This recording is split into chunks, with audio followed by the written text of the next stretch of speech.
ఎంతో చరిత్ర కన్నా మన పెనుగొండ గురించి మనందరికీ తెలుసు.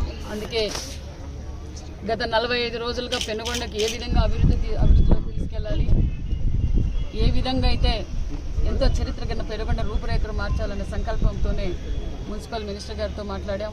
అదేవిధంగా ఆయన కూడా కొంచెం నిధులు కూడా కేటాయించారు. అదేవిధంగా డివైడర్ మధ్యలో ప్లాంటేషన్, ఒక పక్క లైటింగ్, ఒక పక్క కాలేజీ జూనియర్ కాలేజీ గ్రౌండ్ కూడా అభివృద్ధి చేయాలనే సంకల్పంతోనే ఈరోజు ఇక్కడికి కూడా వచ్చాం.